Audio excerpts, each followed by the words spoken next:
You know, we spend half our lives trying to avoid the sun to save our skin, and the other half buying expensive light bulbs to feel like we're outside. But what if the secret to eternal youth was actually a flashlight? Please hit that subscribe button and turn on notifications. You won't want to miss what's coming next. Check the description for trusted sponsors and ways to support the show. Welcome back to the lab, everyone. Vince, I have to ask you something personal right off the bat. How are your batteries feeling today? And I don't mean the ones in your phone, I mean your actual batteries in your cells. You know, Hayes, usually when someone asks about my batteries, I assume I'm about to be sold a double shot of espresso or a nap. But knowing us, we're probably going microscopic today, aren't we? I feel charged, or maybe just caffeinated. Why do you ask? Because today we are diving into a topic that is literally electrifying. We're talking about light. And not just does this lighting make me look good, light, though that is important, but light as actual nutrition. We're digging into the work of Dr. Glenn Jeffrey, a neuroscience professor who basically says we've been starving our bodies of a specific color of the rainbow, and it's messing up our health in ways we didn't even realize. Okay, I'm listening. I've heard of eating the rainbow, but you're telling me I need to absorb the rainbow? You're close.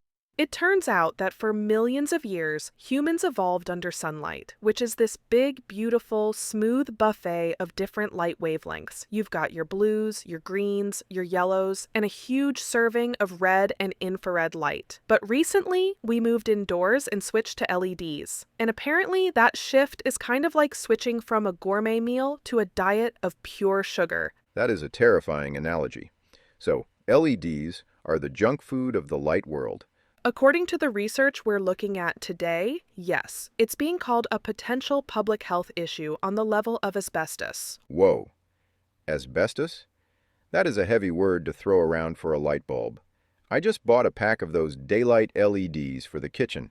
Are you telling me I need a hazmat suit to make toast? Maybe just a pair of red glasses. The issue is that LEDs are super efficient because they strip out the heat, and heat is essentially infrared light. So we've stripped out the red and the infrared, and we've spiked the blue light. And our cells, specifically our mitochondria, are freaking out. Okay, let's back up to the mitochondria. I remember from high school biology, the powerhouse of the cell. They make the energy. Exactly. They make ATP, which is the fuel your body runs on. You actually make your body weight in ATP every single day. It's a massive industrial operation happening inside you. Now here's the cool part. Dr. Jeffrey explains that these mitochondria have tiny little pumps or motors that spin around to create this energy. And they spin in water, nanowater. Nanowater. Is that different from the water I drink? It's the water inside the cells, and here is the physics twist. The viscosity of that water, how thick or sticky it is, changes depending on light. Get out. You're saying light changes the thickness of the water in my cells? Yes, specifically long-wavelength light, red and near-infrared light, is absorbed by that water. It reduces the viscosity. It basically greases the gears. It makes the water thinner so those little pumps can spin faster and easier. So, red light is like WD-40 for my mitochondria. That is the perfect way to think about it. When you get enough red light, the pumps spin faster, you make more energy, and your cells function better. But when you are only under blue light or LED light, that water gets stickier. The pumps slow down, the batteries start to drain, and when mitochondria get sluggish, they don't just stop making energy, they start sending out signals that say, "Hey, I'm done. Time to die." Time to die? That escalated quickly. It's called apoptosis. It's cell death. And it's a natural process, but you don't want to accelerate it. And that's what this modern lighting environment is doing. It's dragging our mitochondria down, making them less responsive, and potentially speeding up aging in our tissues. So, we are essentially aging ourselves by sitting in these energy-efficient, blue-lit offices. That is depressing. But it makes sense why you feel so good when you step outside, right? Even if it's just for a minute. It's not just the fresh air, it's that your mitochondria are finally getting the right kind of fuel. Exactly. And it's not just about energy levels. This affects everything. One of the craziest studies discussed involves blood sugar. They took bumblebees, yes, bees, and shone red light on them. I have so many questions about how one gives a bee a blood test, but go on. Apparently, you have to be very gentle. But essentially, when bees were under red light, their blood sugar didn't spike as much after eating. They were using the energy more efficiently. But under blue light, huge sugar spikes. Okay, but I am not a bee. I don't even like honey that much.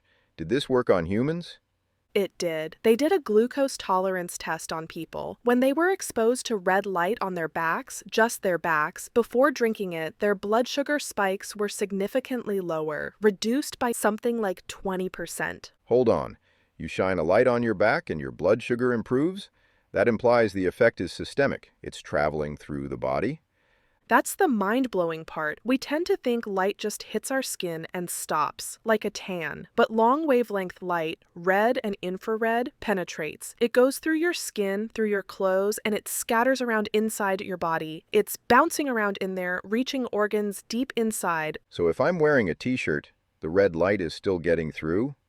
Yes, unless you're wearing like a rubber suit or aluminum foil, it's passing through. Dr. Jeffrey's colleague even shone a light through a human hand and a skull. It goes right through bone. They're even using this technology to look at brain health in babies because it can pass through the skull and tell them how the mitochondria in the brain are doing. That is wild. It explains why we feel warmth deep inside when we stand in the sun. It's not just the skin heating up. It's that energy penetrating. But let's go back to the bad light. You mentioned LEDs are like asbestos. What specifically are they doing to us besides making our water sticky? Well, they're linking it to reduced longevity in flies, weight gain in mice, and even fatty liver disease. There's a study coming out showing mice kept under LEDs, eating the same food as mice under normal light, developed fatty livers, smaller kidneys, and smaller hearts. Smaller hearts? Okay, that is actually sad. It is, and it's because the mitochondria are stressed. They aren't processing glucose correctly, so it gets stored as fat, and the body enters this state of chronic, low-level stress. It's like the check engine light is constantly on. This is making me want to smash every light bulb in my house. But before I go full Luddite and start living by candlelight, there has to be a fix, right? We can't just ban LEDs. They're everywhere. There is a fix, and it's surprisingly simple. It's all about balance. The problem isn't necessarily that blue light is toxic venom. It's that in nature, blue light always comes with red light. The sun gives you both. LEDs give you the blue without the red. It's like eating a diet that is 100% carbs and 0 protein. You need to put the red back in. So we need to supplement our light diet. Precisely, and that leads us to the protocol, the how-to of getting your batteries back online. You know, Hayes, listening to this, it really highlights how much of our health happens at a level we can't even see. We're talking about microscopic pumps and cellular batteries. And when those systems slow down, whether it's from bad lighting, aging, or just the wear and tear of life, our body's ability to repair itself takes a hit. It really does. And that's why sometimes you need a little help to flip that repair switch back on. You need to activate the body's master builders. Exactly. And that is where STEM Active Premium Stem Cell Activator comes in. If you are feeling like your body just doesn't bounce back the way it used to, this is for you. Made right here in the USA, STEM Active is a powerhouse blend designed to wake up your body's natural renewal system. We are talking about ingredients like Madagascan aloe macroclada and Tibetan sea buckthorn extract, which have been clinically shown to increase the number of circulating stem cells in your body. And stem cells are the key here. They are the body's repair team. They travel to wherever you have damage, whether it's worn out tissue, an old injury, or just the general fatigue of aging, and they help rebuild. STEM Active isn't just covering up symptoms, it's helping your body function like it did when you were younger. It's about renewal from the inside out. Plus, it's gluten-free, dairy-free, and backed by a money-back guarantee. So there is literally zero risk to see if you can get that bounce back in your step. Stop letting your batteries drain. Take control of your cellular health. Scan the QR code on your screen right now or click the link in the description below to try STEM Active today. Your future self will thank you. Okay, so we're repairing the body, we're waking up those stem cells, and now let's get back to waking up those mitochondria with light. You mentioned a protocol. Do I need to buy a $5,000 medical laser? Please don't. In fact, Dr. Jeffrey explicitly warns against lasers. He says that unless you are a trained medical professional, keep lasers away from your body. Laser light is coherent, and it can create these hot spots or caustic points that can actually burn or damage the retina or tissue. You want an LED device or a simple red light bulb, not a laser. Good to know. No burning holes in my retina.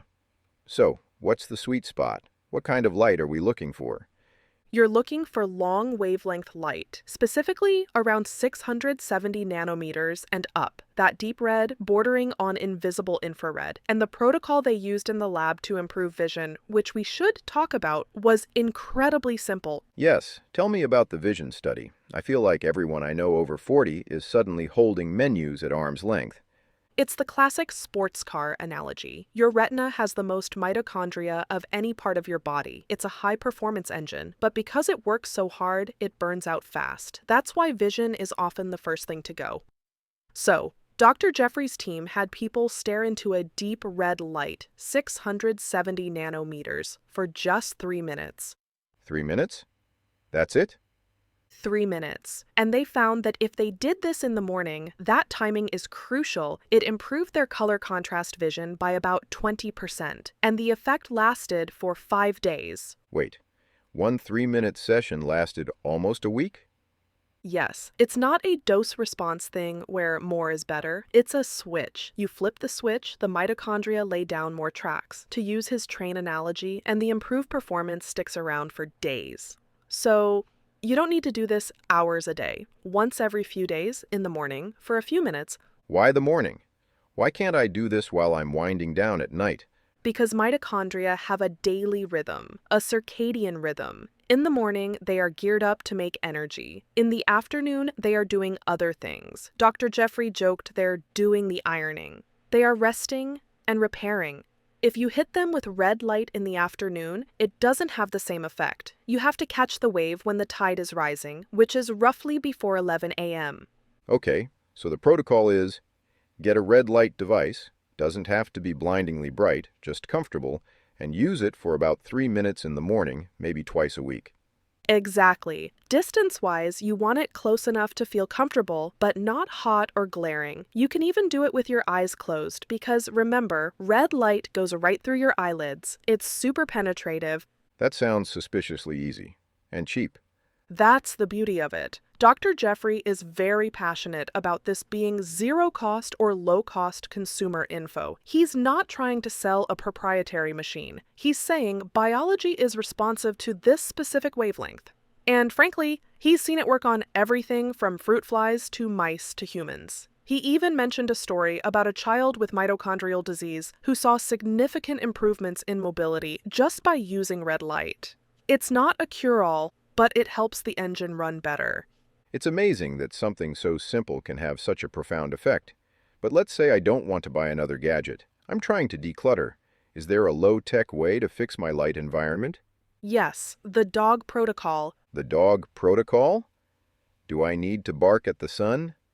No, you need to get a dog. Because if you have a dog, you are forced to go outside in the morning. And sunlight, even on a cloudy day, is the gold standard. It has the full spectrum. It has the blue, the green, the red, the infrared. It's the balanced meal your mitochondria crave. Even 10 or 20 minutes outside in the morning sets your biology up for success. I love that. The dog is the ultimate biohack. But what about when I'm indoors? I can't work in the park. Change your bulbs. If you can find them, and it's getting harder, halogen or incandescent bulbs are fantastic. They are heat emitters, which means they are infrared emitters. They mimic the sun's spectrum much better than LEDs. Dr. Jeffrey has a halogen lamp in his kitchen for the mornings. It's not about lighting up the whole room like a stadium, just having that source nearby supplements the red light you're missing. So, the heat from an old-school bulb is actually a feature, not a bug. Exactly. We spent years trying to get rid of the heat to save money, but our bodies were using that heat, that infrared energy, to keep our cells viscous and happy. This really changes how I look at my office. I'm sitting under these flat white panels, and now I just see them as calorie-free diet soda for my eyes. It's empty calories. It is. And think about schools and hospitals. We put kids in classrooms with no windows and cheap LEDs, and then we wonder why myopia, nearsightedness, is exploding. There's evidence that the lack of long-wavelength light is driving the shape of the eye to change. The simple fix is windows, sunlight, or at least full-spectrum bulbs. It seems like we always try to engineer our way out of problems that nature already solved. We blocked the sun, so now we need a special light. Or, we could just unblock the sun. Right? And there's a really cool tip for architects he mentioned, plants. Plants? Plants reflect infrared light. That's why they don't overheat in the sun. If you look at a tree with an infrared camera, it's glowing. So if you have plants outside your window, or even inside under the right light, they are bouncing that healthy infrared light back at you. It's creating a light environment that is more biologically appropriate. So my fiddle leaf fig is actually a therapeutic device. I knew I kept it alive for a reason. It's doing its best to reflect good vibes and good wavelengths your way. This is all incredibly actionable. I think what sticks with me is the idea that we are permeable. We aren't these fortress walls that nothing gets through. Light goes right through us. It affects our blood, our brains, our energy. And we have to be careful about what kind of light we're soaking in. Absolutely. It's about being a light connoisseur. You wouldn't eat garbage food every meal. Don't consume garbage light all day. Get the red, get the infrared. Whether it's a device, a halogen bulb, a campfire, or just a morning walk. Feed your mitochondria. And maybe dim the lights at night, because we didn't even touch on the sleep aspect. Oh, 100%. Darkness is a nutrient too, but for the morning, let there be red. I love it. I'm ready to flip that cellular switch and get my batteries fully charged. I'm hitting the streets for a morning dose of nature's light right now. Hayes, thanks for shedding some light on this. Pun intended. Always a pleasure, Vince. Stay bright, everyone. Thanks for tuning in to the Wellness Lab Digest. If this episode inspired you, here are 3 quick ways to support the show. 1. Subscribe so you never miss fresh, body-loving wellness insights. 2. Share this episode with someone who needs it today. 3. Comment below and tell us what topics you'd love to hear next. Want to do even more? Check the description for ways to support the show. Stay curious, stay well, and we'll see you in the next episode.